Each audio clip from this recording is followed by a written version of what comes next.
Hello and welcome to World Talks here on TVP World with me, Ashim Kumar. EU leaders have approved a 19th sanctions package against Russia, including a phased ban on Russian LNG and plans to end all gas imports by 2028. At the same time, Europe is debating whether to use frozen Russian assets to fund Ukraine's reconstruction. With tensions rising ahead of a delayed Trump-Putin summit and growing transatlantic uncertainty, we ask how these decisions shape Kyiv's future. Joining us is Iuliia Osmolovska, director at GLOBSEC Kyiv. Iulia, good to see you. Welcome back. Thank you very much for inviting. Pleasure as always. So, your initial thoughts on this 19th package of sanctions? Yes, it's definitely something which comes on top of the first 18 packages. And what we see clearly by the performance of Russian economy is that sanctions do have a cumulative effect. And this autumn would be quite hard for Russian economy. There is a perfect analysis made by the Ukrainian Institute of National Economy Development, where they perfectly show that Russia have a capacity to sustain this war course for another year or so. And then it's going to be big economic crisis if they're not managing this differently. So we do welcome this 19th package, but definitely would like to see more, especially on the issue, like you rightly mentioned, the question of Russian frozen assets and the usage to back up the reconstruction loan. Indeed. Now, of course, the sanctions are making a difference, as you've just said, but also Ukraine has been very good at targeting oil infrastructure facilities inside Russia, thereby further squeezing opportunities for Russia to earn revenue and also affecting their domestic supply. What can you tell us about that situation? Well, definitely it's one of the good example of handling this asymmetric warfare in perfect way by the country that has less resources. And we are determined to continue with that. And definitely you're rightly assessing that it not just impacts the Russian revenues to sustain this war cause, but also could cause some tensions, psychological and economic tensions in the country. We know that in some regions, these shortages has already created a sort of crisis, and ordinary citizens who plan the limits of available petrol and diesel and other fossil fuels. So this is a good way to follow, and we hope that we will have the capacity to strike these facilities at a larger scale in the immediate future.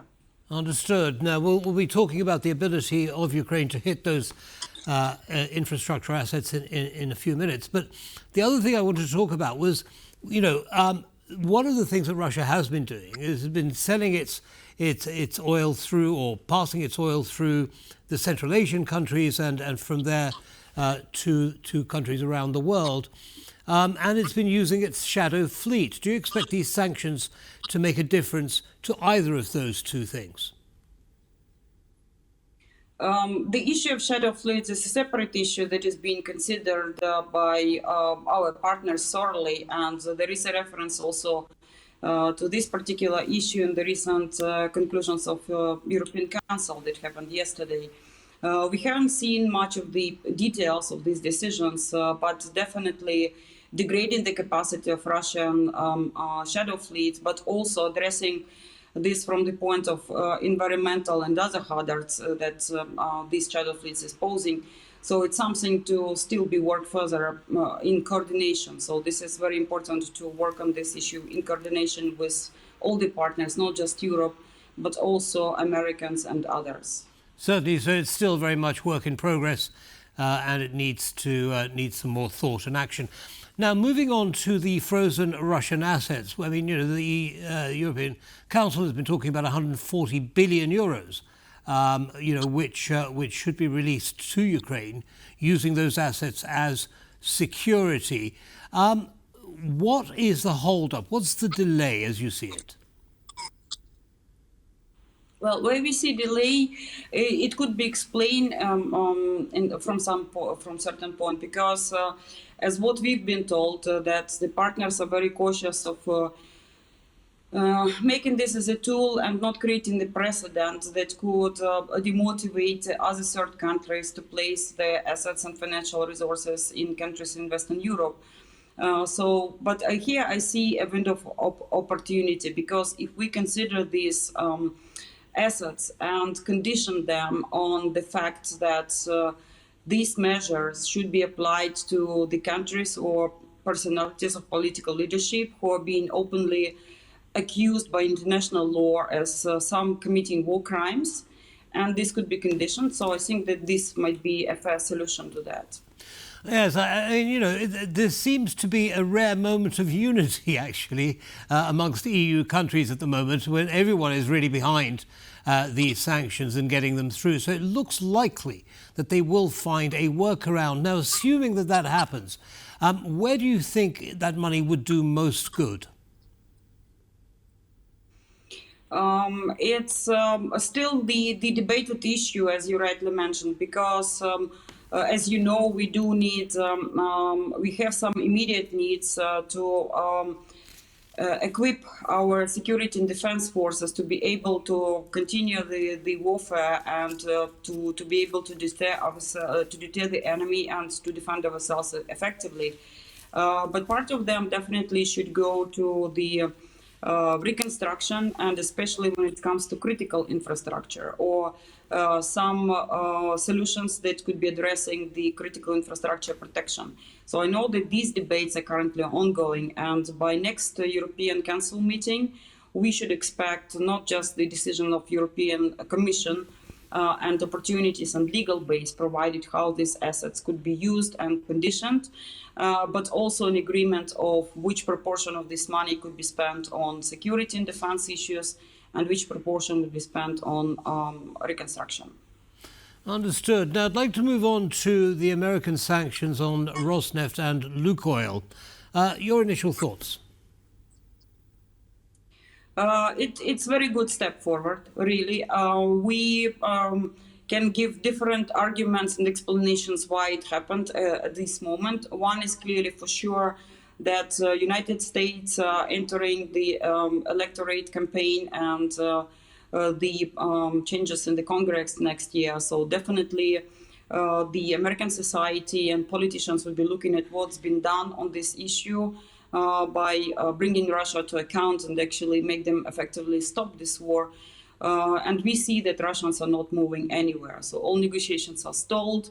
They conditions all these negotiations on alleged speculative meeting in Budapest on the level of leaders, where our leader is excluded from that. So there is an obvious need for some push for Russians to consider this seriously. And in an absolute terms, I think that it's a very significant step, but not the crucial one. So we do know that there is still the bill on Russian Sanctions Act filed in the Congress now and waiting for the voting and approval of the president at the later stage. So these concrete decision on these sanctions against two big oil companies of Russia, I think that this is a first step and warning signal to Russians to recalibrate their calculations. So we do hope to see some activity, some meaningful activity from Russian side as a result of that. If it doesn't happen, I wouldn't exclude that the American side would go further. Understood. I mean, the question or concern that many have is that, President Trump changes his mind quite quickly. And we last saw an example of that when he and Putin had a conversation just before President Trump met with President Zelensky and had completely done what looked like an about turn. How confident are you that this decision to sanction Lukoil and Rosneft is likely to be firm? But it's already been adopted as a decision of the executive branch of power in America. So it's already decision taken. And judging from Russian reaction to that, first on the level of non-significant political figure like Dmitry Medvedev is right now, but also Putin commenting on that by labeling this as the bad advice received by Trump by his advisors, and that it's not something that would force Russia to change its behavior.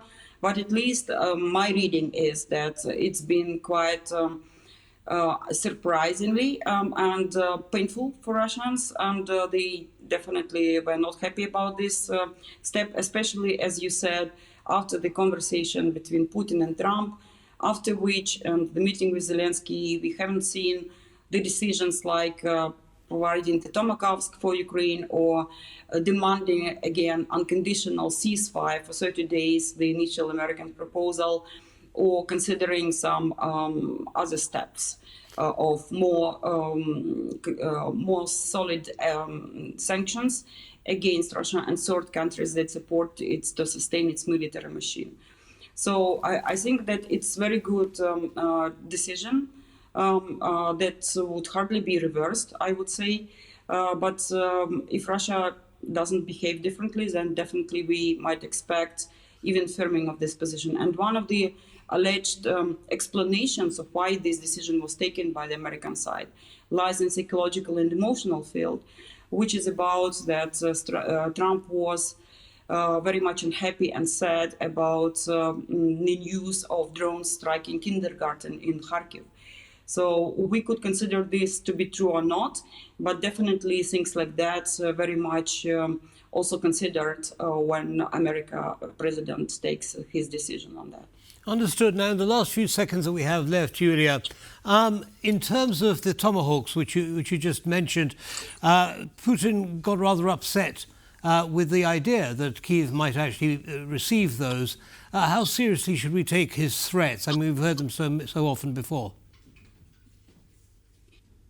You should keep in mind that Russians are notorious for playing brinkmanship and bluff.